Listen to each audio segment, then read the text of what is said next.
Greetings. So today's topic is, what does spiritually awake actually mean when I use the term? So you may have noticed, so by the way, Shauna White, relationship coach for spiritually awake couples. So this is why I'm talking about this. What do I mean by spiritually awake? And I was thinking about it this morning. It's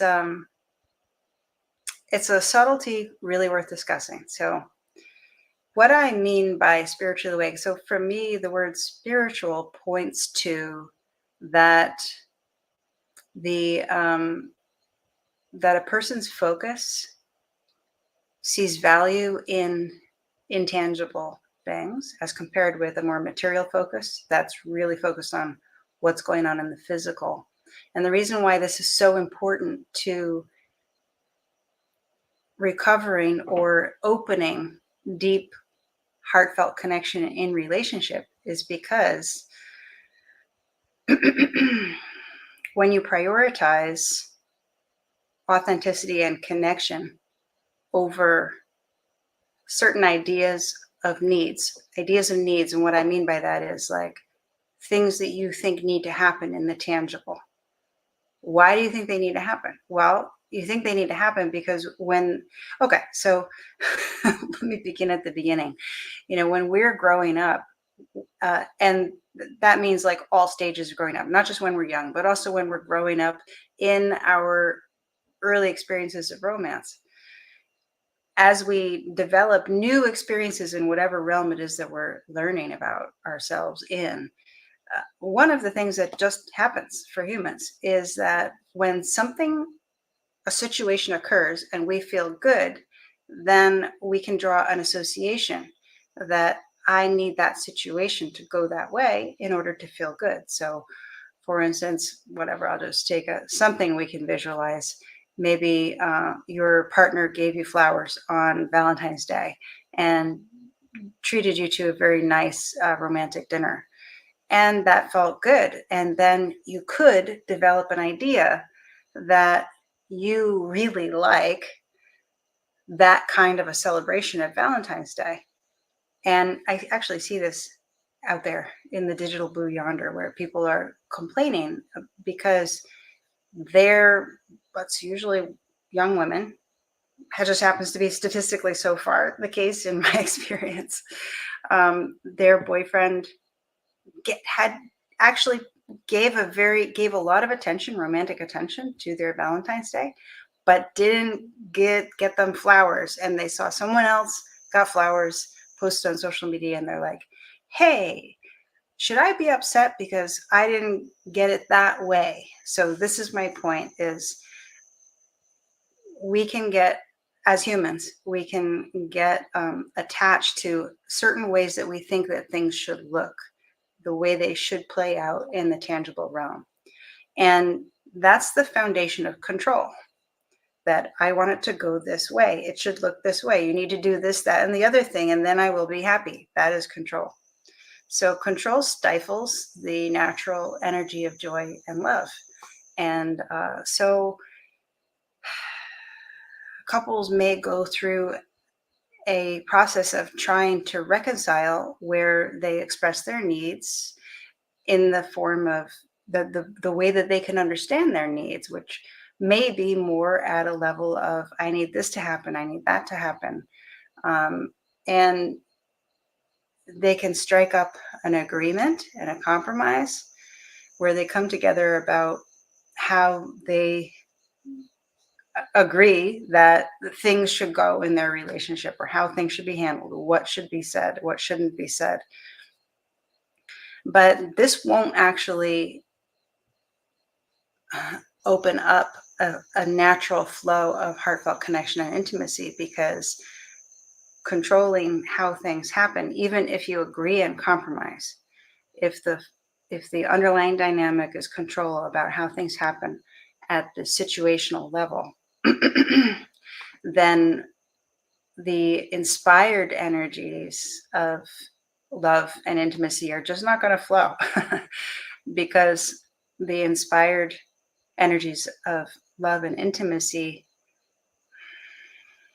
don't function from the outside in. Control, if you're trying to um, reverse engineer connection by creating a certain situation, that's really what that is trying to reverse engineer a feeling of connection. If we do this situationally, then I will feel connected. But that's not really how you get to high levels of connection and intimacy. The way you get to high levels of connection and intimacy is by working on the connection and allowing the connection to express itself freely in allowing your feeling of connection to inspire the way the situations go. That is how love and intimacy gets really expansive and juicy. And so the reason why I say that I work with spiritually awake couples is because I'm hoping that that term resonates with people who have already concluded that authenticity and connection is more important than the way it should look. And I'm not saying that spiritual awake couples don't make mistakes in that area and do, have ideas about how they think things should look, but that the questions that they ask themselves are really about that what they really, really want deep down is to feel connection and love, and they believe in love beyond the realm, bigger than the realm of human emotion. Actually, reminds me of the opposite. I somewhere along the way I was hearing about or reading about like a certain kind of scientist that studies psychology from the perspective of the brain, and actually believes, apparently, that all thoughts and emotions are just neurological synapses, like electricity in the brain. And I thought to myself, oh my God, what happens when that person goes home to their family? um, Obviously, the brain plays a part in the whole functioning and integration of the human system, but we are so much more than the physical. We are, I mean, for me, it makes sense to say that we are a soul and we have a mind, and then our mind interfaces with our body through the brain and the nervous system, as well as the chakra system. So, the meaning energy centers in our being that actually sit at the same place as the major endocrine glands. So it's like it's a whole system, but it's much more than just the physical.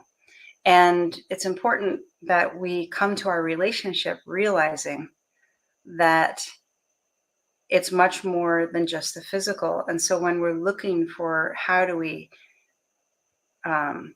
restore deep connection, to really get that connection and flow happening naturally and that intimacy happening naturally, we have to work on the energetic level on how we show up to allow that connection to flourish. And then when the connection flourishes, that's when our needs get met.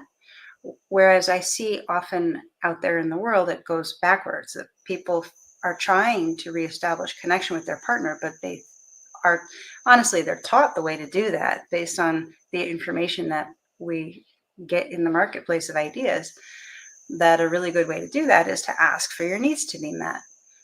But that's the cart before the horse, because when you ask for your needs to be met, and what you're really asking for is, I would like to experience a situation that I believe would create connection.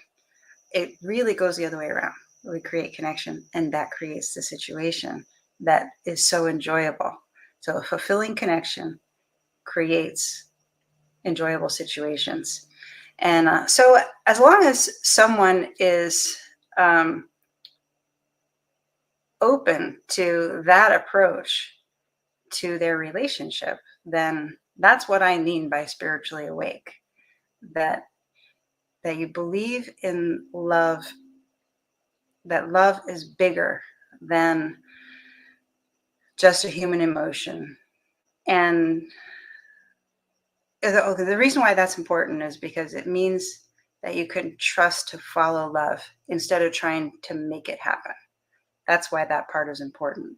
That you can trust to relax and follow love rather than try to make it happen.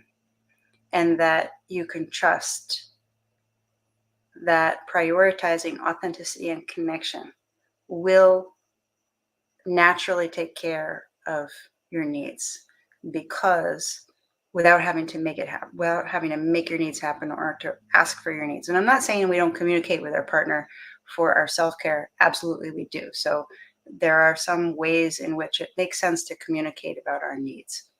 But asking for connection by asking for situations that we think will create connection is a mistake out there in the marketplace of ideas. So that's my point. Spiritually awake couples means that that you believe in love big enough that you're willing to relax and follow it and let it guide you. Number one, and I could show you what that means, how that works. But yeah, I'm sure you already have your own experience of that so far. And number two, that you're willing to believe that prioritizing authenticity and connection will lead to fulfilling situations and that you don't need to control your way there.